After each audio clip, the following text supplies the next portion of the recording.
Okay, it is now the second year of the reign of Nebuchadnezzar. И сейчас мы рассматриваем второй год царствования Навуходоносора. And you see in your outline, we date this at 603 BC. И как вы видите в наших планах, это 603 год до Рождества Христова. До Рождества Христова. Nebuchadnezzar was having dreams. Итак, у Навуходоносора был сон. It says that he dreamed dreams, И написано, что снился ему сон. plural dreams, И во множественном числе написано сны. more than one, То бишь больше, чем один. more than two. И больше, наверное, чем два. And yet, there is only one interpretation to the dreams. И все же было только одно толкование этих снов. So plural dreams with one interpretation indicates that it was the same dream he was having over and over and over again. Поэтому множественное число сны указывает на то, что сон был один и тот же, но он видел его несколько раз, снова и снова. And because he kept having these dreams, he was afraid to go to sleep at night. И поскольку он видел эти сны, то это вводило его, вероятно, в страх, и он боялся заснуть. Verse 1 says, his spirit was troubled and his sleep left him. Написано стих 1, что возмутился дух его, и сон удалился от него. Now, that's an interesting expression because of the use of the term spirit. Это очень интересное выражение по причине использования слова «дух». Have you ever studied the fact that we are body, soul, and spirit? Ну, вы изучали тот факт, что мы состоим из тела, души и духа. In the three descriptions of humanity, Поэтому в этих описаниях человечности we understand that this is the physical, мы понимаем, что это физическое or the visible, или видимое, and this is the invisible. это невидимое. Sometimes soul and spirit are connected together. Иногда мы находим в Писании душа и дух, они вместе связаны. Sometimes soul and spirit are separated. Иногда речь идет о душе и духе как об отдельных вещах. Hebrews 4:12 talks about the word of God that pierces to the soul and the spirit. Евреям 4:12 говорит о том, что Слово Божие, оно как меч обоюдоострый, проникает до разделения души и духа. We also understand that this is dead until we get saved. Мы также понимаем, что это дело дух, он мертвый, пока мы не спасены. And then when we become a believer, what happens? И когда мы становимся верующими, что происходит? Our spirit is made alive. Наш дух, он оживляется. And so this is what happens when we become spiritually alive. Это то, что происходит, когда мы становимся духовно живыми. As unbelievers, we are body and soul and spiritually dead. Поэтому, как неверующие, мы телесные, душевные и духовно мертвые. Have you studied that before? Слышали такое объяснение, да? Раньше. Familiar with that? Okay. Ну да, знакомы, да. All right, good. But it's interesting. This is a very interesting use of Nebuchadnezzar's spirit in verse 1. Ну, это интересно, как здесь говорится о духе Навуходоносора в стихе 1. Because I believe Nebuchadnezzar is an unbeliever in chapter 1. Потому что я полагаю, что в первой главе Навуходоносор был неверующий. I believe he gets saved at the end of chapter 3. Я думаю, что он обрел спасение к концу 3 главы. But even though he's an unbeliever with a dead spirit, И несмотря на то, что он был неверующий с мертвым духом, his dead spirit is still troubled. мы видим, что его мертвый дух, тем не менее, возмутился. And that I think will become important if you ever study what it means to be dead.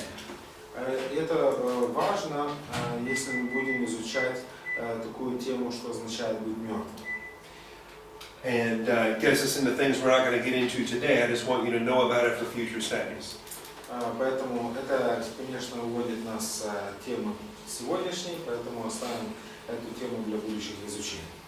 Because some people think dead means nothing. Потому что иногда люди думают, мертвый означает ничего. That if you're dead, you can't do anything. Если вы мертвый, ты, значит, ничего не можешь делать. But deadness is a separation.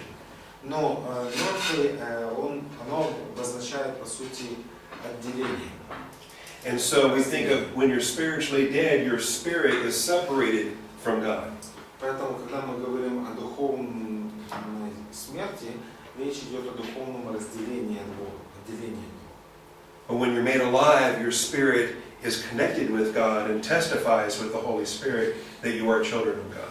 Но когда мы возрождаемся, тогда Дух Святой свидетельствует нашему Духу, что мы дети Божьи.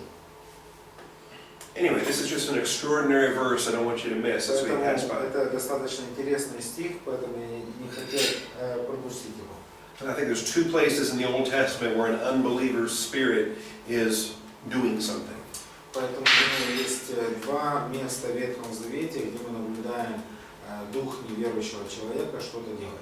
The other example is Pharaoh in the book of Exodus. И еще один пример это фараон в книге Исход. His spirit will also be troubled. Там написано, что его Some people say that был возмущен. Некоторые люди говорят, some people say that unbelievers don't even have a spirit. но некоторые говорят, что неверующие даже духа не имеют. That they're just body and soul until they get saved.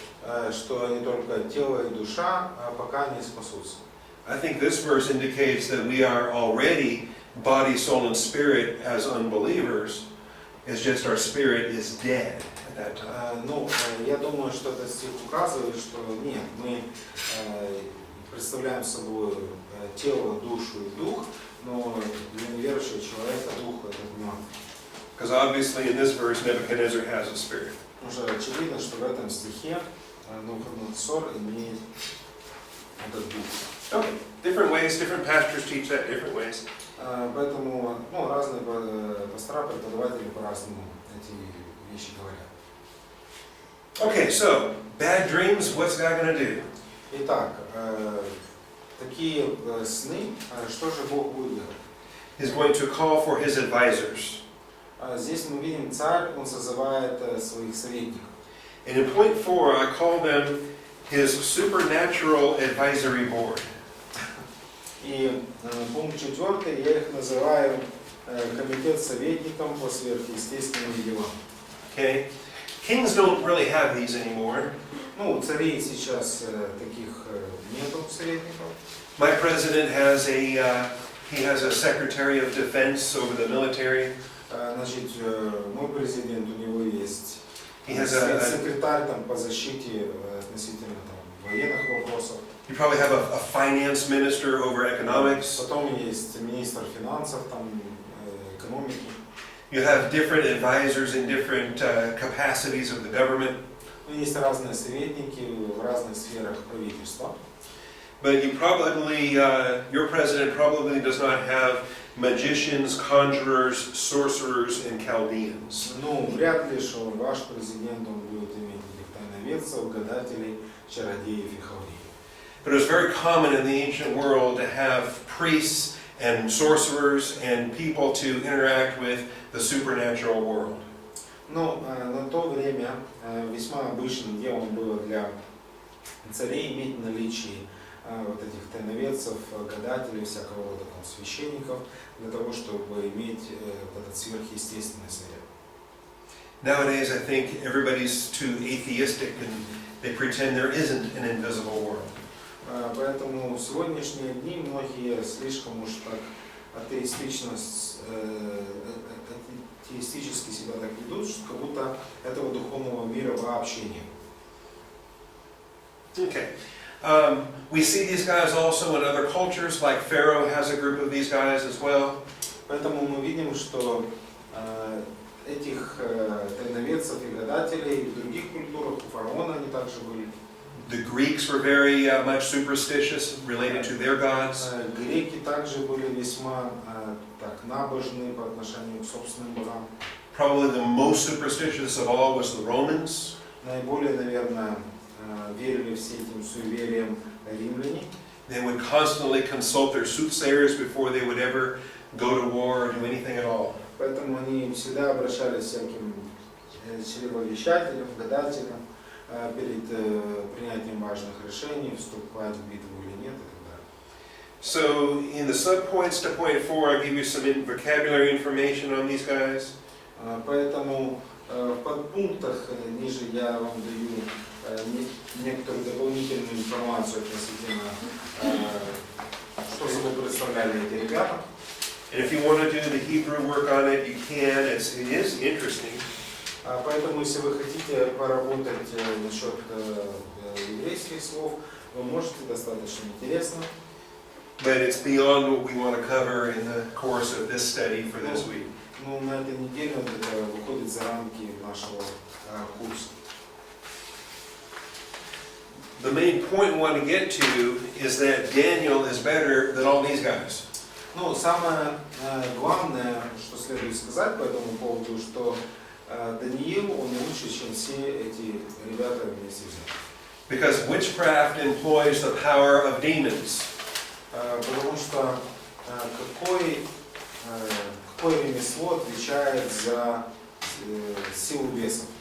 And the demons and the fallen angels are able to provide information.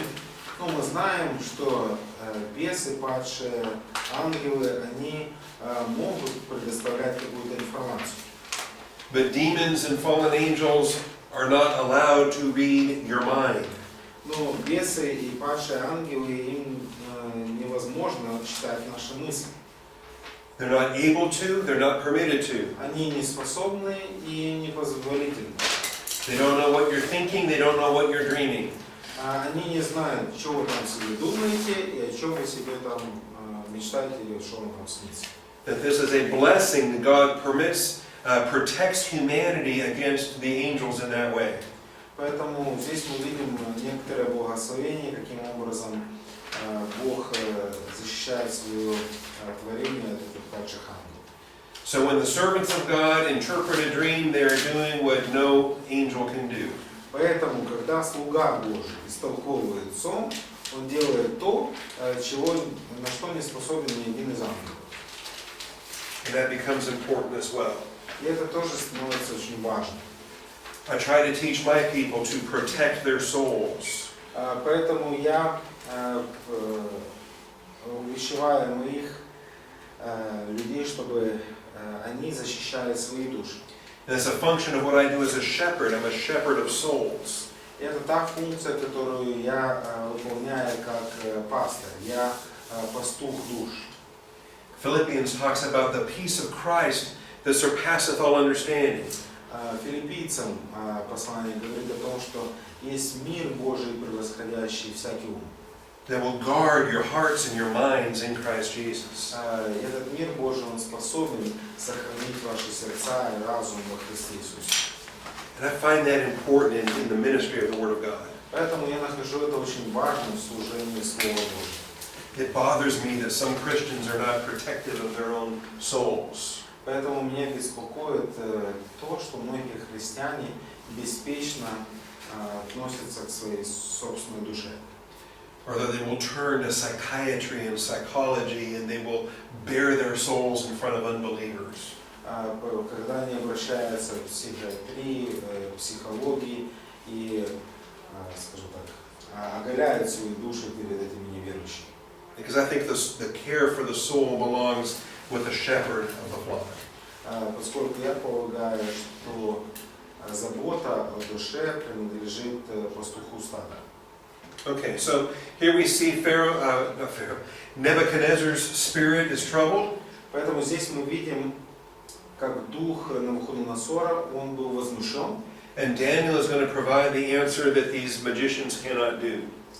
И здесь мы видим, Даниил, он предоставляет ответ, на который не способны эти советники. Okay, so let's read through verses 3 through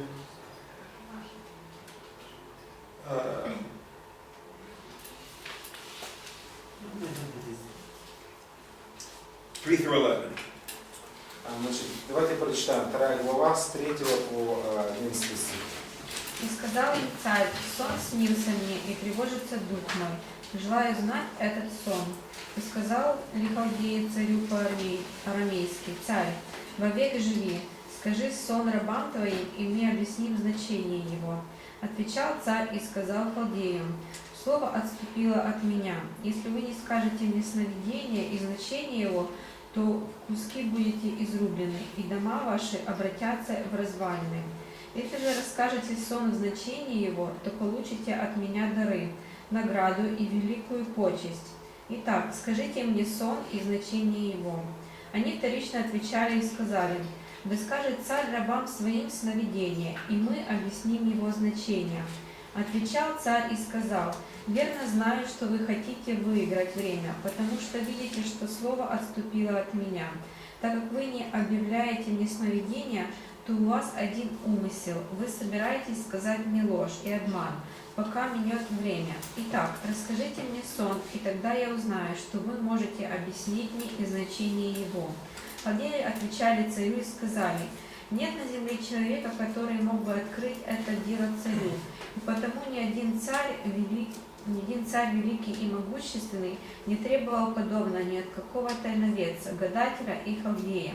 Дело, которого царь требует, так трудно, что никто другой не может открыть его царю, кроме богов, которых обитание не с плотью. Okay, thank you. It's down to verse 11? Yes. Okay. So we see how useless they are. Поэтому мы видим, насколько они были беспомощны. We also see how they try to manipulate things. И мы видим их попытки манипулировать. They say, tell us the dream and we'll tell you what it means. Они говорят: ну, ты скажи нам сон, а мы тебе скажем значение. Nebuchadnezzar says, no, you tell me what the dream was.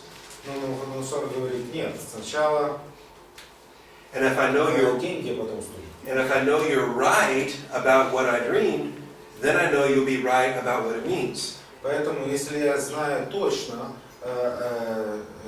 что вы знаете, что мне снилось, тогда я буду знать точно, что вы знаете и значение. Ну, это, в принципе, логично But рассказать. it's logical, kind of, to share this dream, no?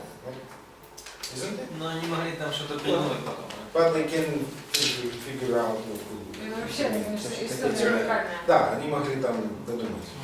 Так что Навуходоносор молодец.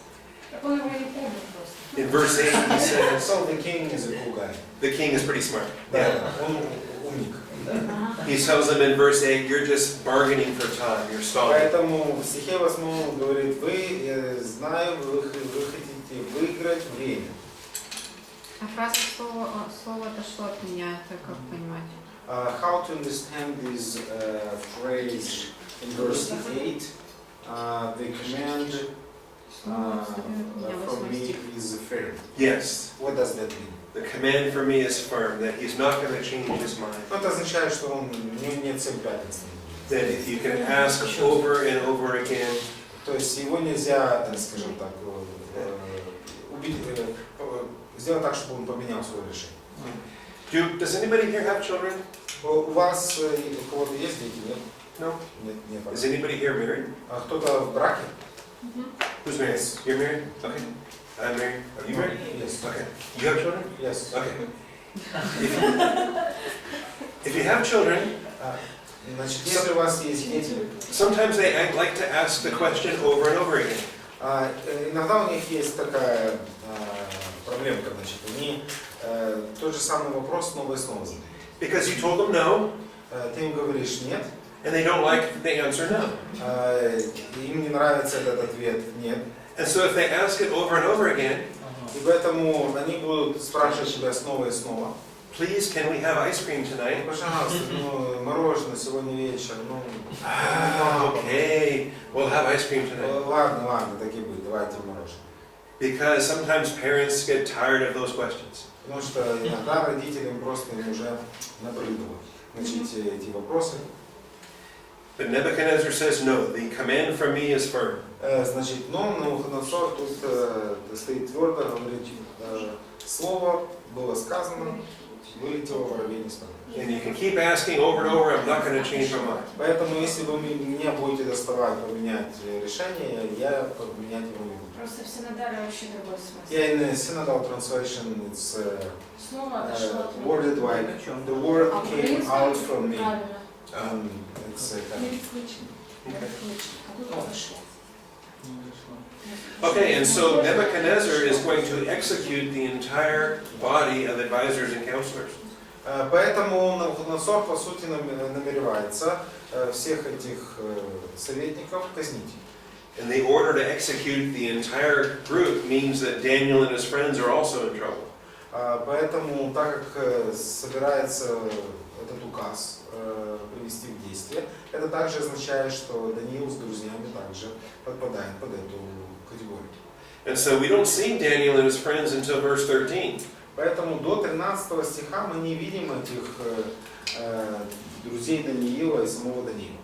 They weren't included with the group that was brought in the first 12 verses. Они не включены в эту группу, которая была приведена, которая говорится в первых 12 стихах.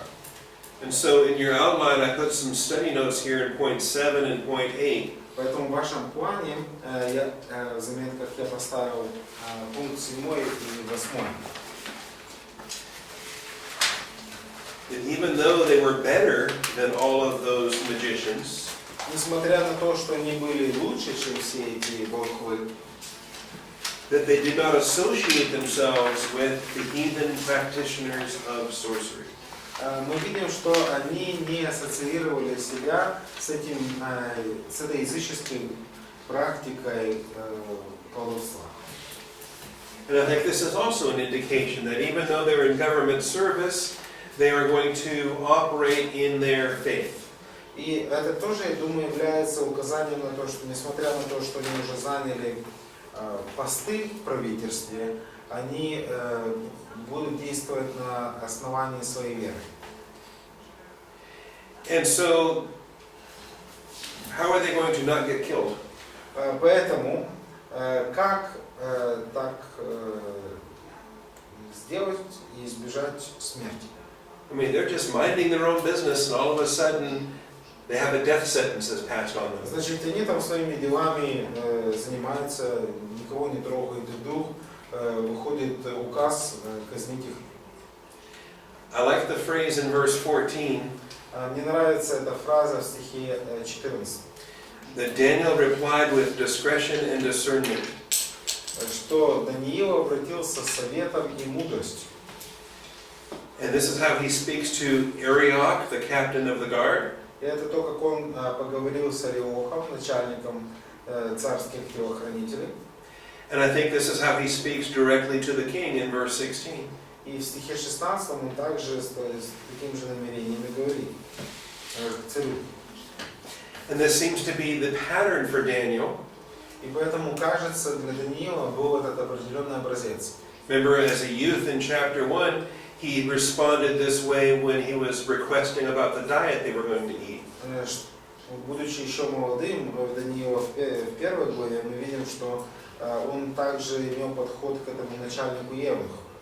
And so when we learn ways to speak with grace, that benefits us for the rest of our life.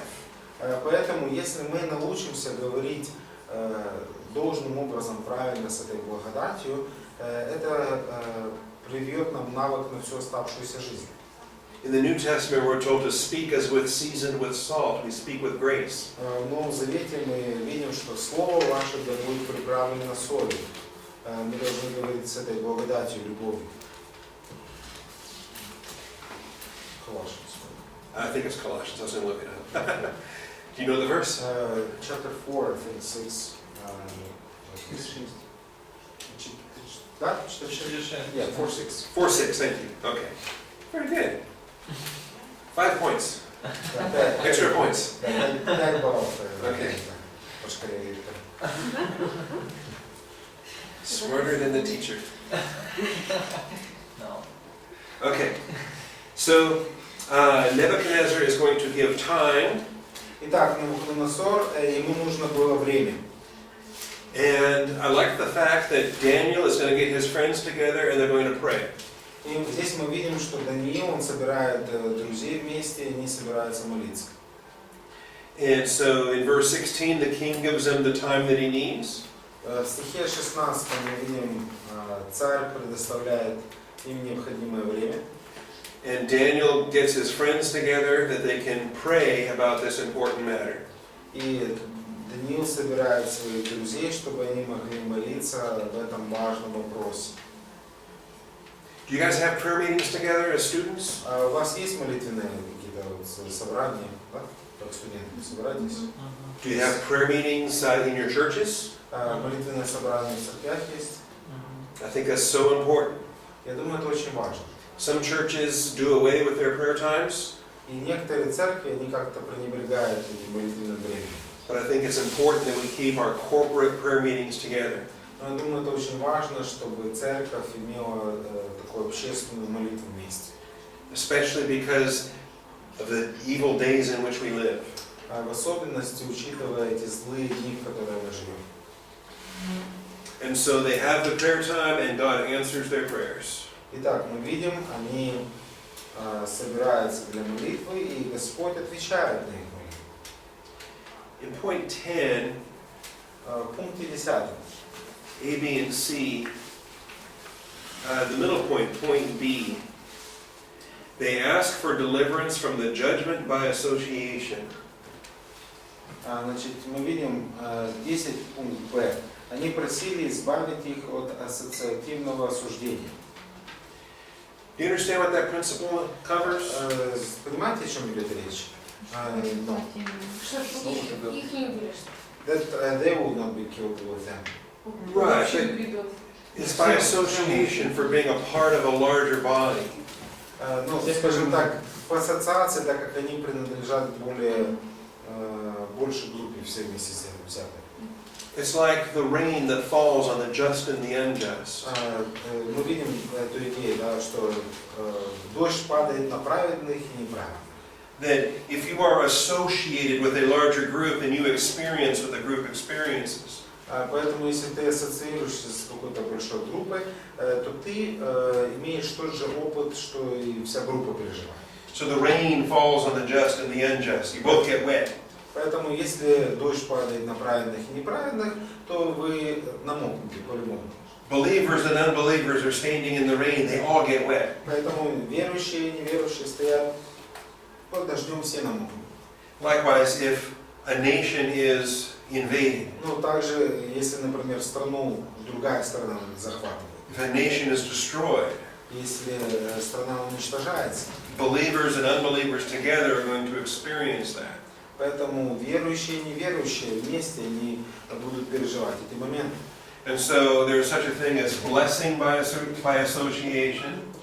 Поэтому есть такое понятие, как благословение по ассоциации. If there are sufficient believers in a place, they can bless that whole place. Поэтому, если есть достаточно верующих в этом месте, то Бог может благословить все место. But the Bible also teaches cursing by association. Но Библия также учит и о проклятии по ассоциации. That it may be that believers in that place will not bless, they have to be removed. И это означает, что в данном случае верующие, они не получат благословения, removed in a sense. Rescued, taken out. Но это означает, что да, Бог проявит проклятие, но Он избавит, уберет верующих. Like Lot was rescued out of Sodom. Подобно тому, как Лот был избавлен от суда над Содомом и Гоморрой.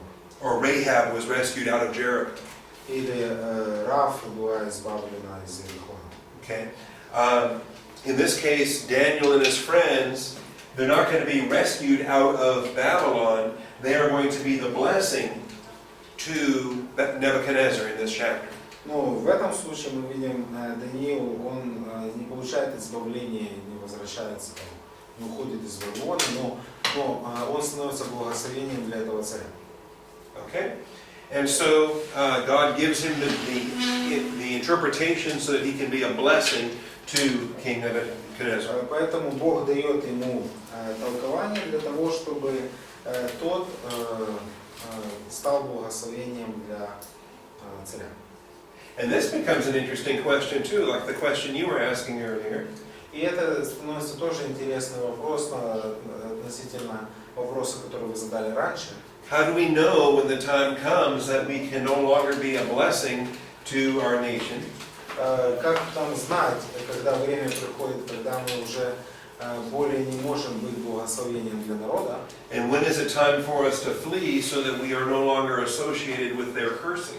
И когда нам следует уходить, чтобы нам дальше не подпадать под эту ассоциацию проклятия. And that too, I think, becomes a matter for a personal conviction for each believer to determine. Я думаю, что эти два вопроса являются вопросом личных убеждений для каждого отдельного верующего. Because if God does not give this explanation, Daniel and his friends will be destroyed in this cursing by association. Потому что если бы Бог не предоставил данного пояснения сна, то Даниил со своими друзьями в ассоциации понесли бы наказание. So the good news is God answers the prayers. Поэтому благая весть в том, что Бог отвечает на молитвы. Daniel even composes a psalm. Даниил составляет псалом. Verses 20 through 23 is a psalm. И стихи с 20 по 23 это псалом, это поэзия. Let's read those verses, 20 through 23. Давайте прочитаем с 20 по 21 верс. Такими словами. Слава имени Божьему навеки, у него мудрость и сила. Он сменяет времена и эпохи, он возводит царей и не излагает. Он дает мудрость мудрым и знание разумным. Он открывает глубокое и сокровенное, он знает, что таится во тьме, и свет обитает с ним. Благодарю и славлю Тебя, Боже моих отцов, Ты дал мне мудрость и силу, Ты открыл мне то, о чем мы Тебя молили, Ты открыл нам царский сон. Okay? And this is a great celebration of who God is. Здесь мы видим вот этот праздник прославления того, кем Бог является. That He controls human history. Что Он контролирует человеческую историю. That He is the Alpha and the Omega. Что Он является этим альфой и омегой. He knows the end from the beginning. Он знает конец от начала. He also knows the secrets of a man's heart. И Он также знает тайны сердца человеческого. There's nothing hidden from His sight. Нет ничего сокрытого от Его глаз. He knows what is being dreamed because He sent the dream. Он знает, какой сон снился, потому что Он послал этот сон. And He is able to reveal it to those that He desires to. И кому Он хочет, Он способен открыть. That's a great comfort. Это большое утешение. Pay attention to verse 21 especially. Обратите внимание на стих 21. He removes kings and He establishes kings. Он поставляет царей и низвергает царей. Didn't I saw in the news that Ukraine had a president and there were a lot of protests and the president fled and he resigned. Is that right? На новостях недавно где-то я вот читал, что был президент какой-то на Украине, протестов было много, он собрал чемоданы и убежал. And then a new president came in. И потом пришел новый президент. Okay?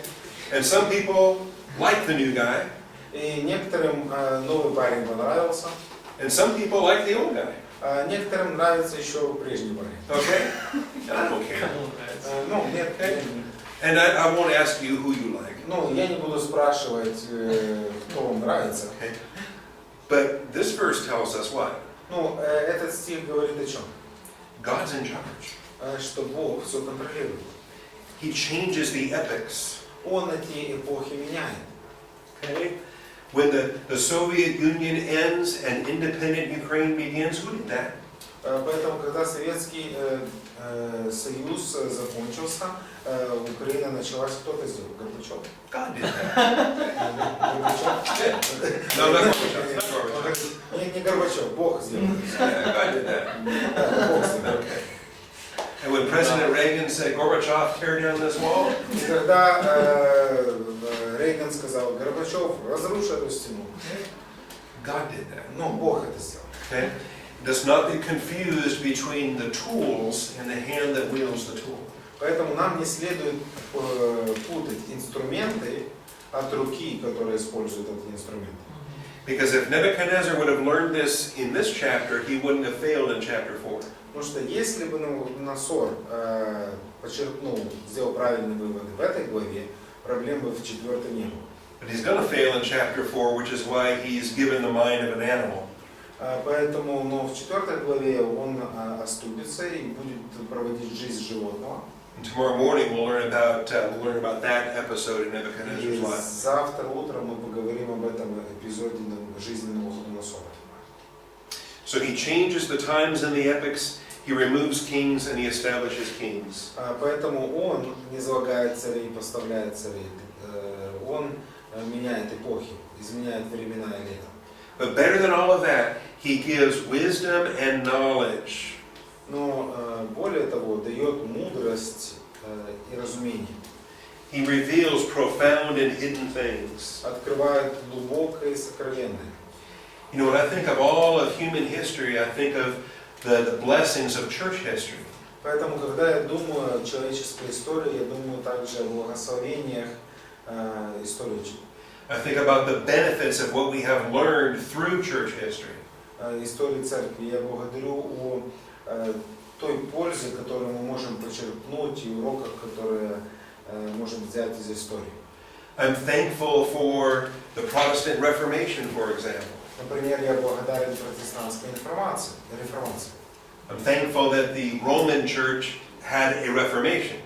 Я благодарен, что Римская церковь пережила эту реформацию. It's unfortunate that the Orthodox Church did not have a similar Protestant Reformation. И, к сожалению, православная церковь, она не пережила подобной протестантской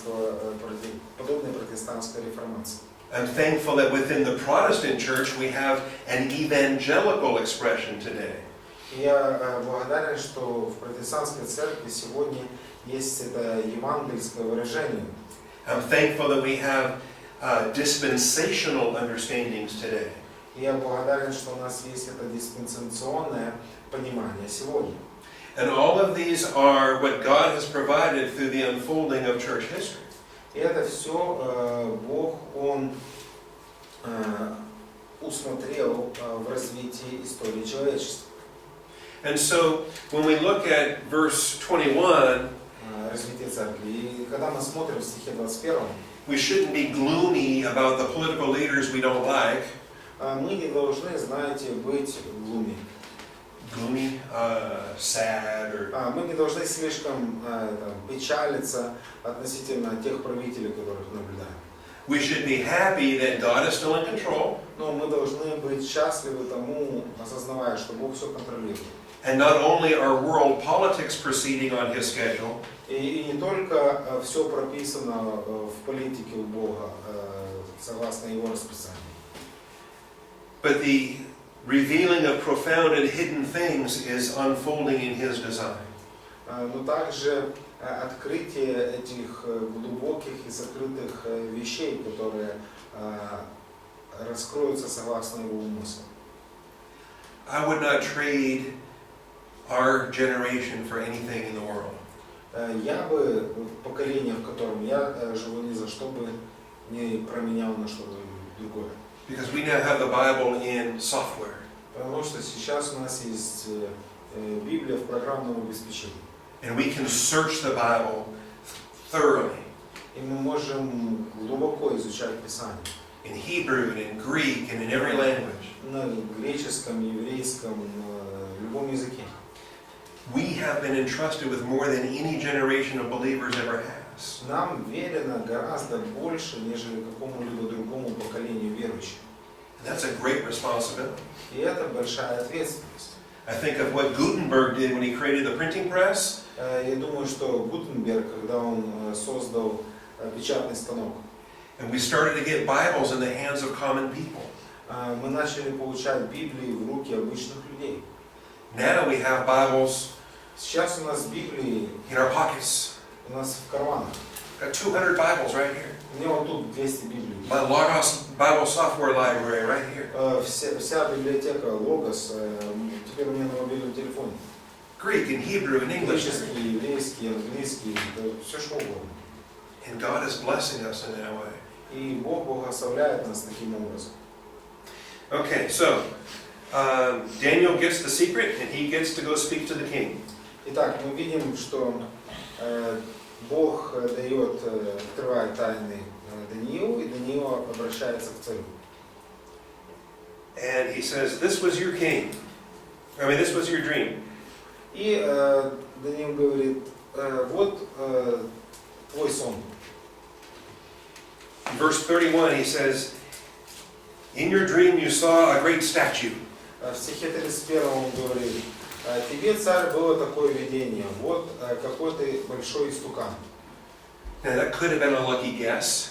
Ну, это возможно, знаете, скажем так, удачно угадал. Kings, kings like to build statues. Ну, да, царям нравится строить статуи всякие. Nebuchadnezzar is a great king. Maybe he likes to build statues. Ну да, Навуходоносор великий царь, ему нравится строить статуи. He was a builder. Он был строителем. The famous hanging gardens were his. Его известные висячие сады, это его дело, рук. But we start to get details of this statue in the following verses. Но потом мы видим описание этой статуи в последующих стихах. Because the head was made of gold. И мы видим, что голова была сделана из золота. The breast and the arms were made of silver. Значит, грудь и руки из серебра. That's verse 32. Стих 32.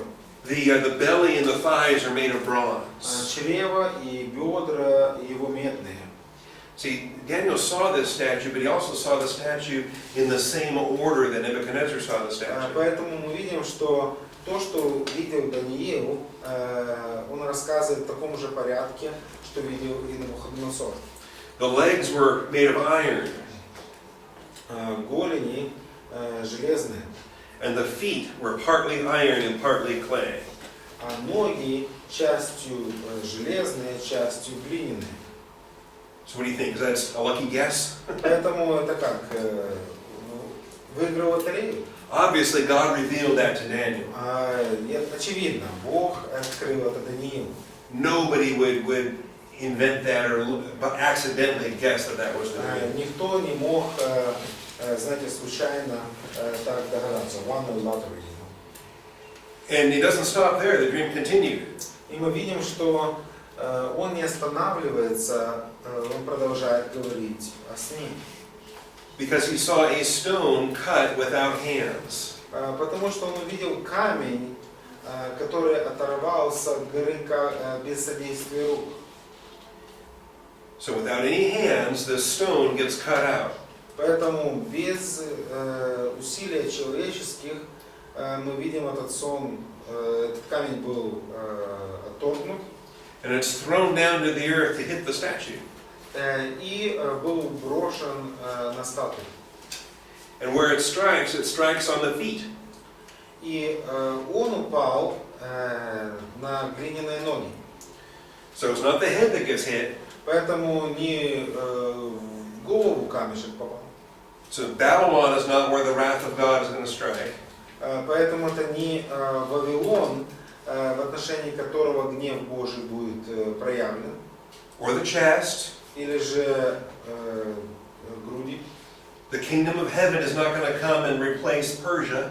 То есть Царство Небесное, оно не придет и не заменит Персию. Or the belly. Или же живот, чрево. The kingdom of God is not going to come and strike Greece. Царство Небесное, оно не придет и не поразит Грецию. Or the legs. Или же ноги. The Roman Empire. Римская империя. It's not until the feet. Пока дело не дойдет до ступней. The feet is where the stone is going to strike. Это куда этот камень ударит. And when it strikes the feet, it crushes them. Поэтому, когда он ударит в ноги, он их разобьет в щепки. And you'll notice while the legs are iron, the feet are partly iron and partly clay. И мы знаем, что эти глиняные ноги, они были частично железные, частично глиняные. We're told that twice. Дважды говорится об этом. We're told that in verse 33, В стихе 33 and we're told that again in 34. и второй раз в 34. The head of gold we're only told once, the chest of silver we're only told once, the belly and thighs of bronze we're only told once. Поэтому голове один раз, груди и руках один раз, в чреве и голенях один раз. But when iron gives way to iron and clay, we're told that twice. Но мы видим, что когда дело доходит до ног, частью железных глиняных, дважды подчеркивается эта идея. And that's where the reader should have their attention focused. И это почему автор, он должен непосредственно обратить свое внимание к этим вещам. Now, after the feet are crushed, then everything else blows away. Поэтому, когда совершится это разрушение, все остальное, оно будет сметено. Verse 35 describes that. Стих 35 описывает. The iron, the clay, the bronze, the silver, the gold were all crushed at the same time and became like chaff from the summer threshing floors. Что разбилось все вместе, железо, глина, медь, серебро и золото, сделались как прах на летних гумнах. И ветер унес их. And then once that blows away, the stone is going to grow to become a huge mountain. Так что следа не осталось, и когда это произошло, камень, разбившийся весь вулкан, сделался великую горой и наполнил всю землю. The great mountain will then fill the whole earth. Здесь мы видим, наполнил всю землю.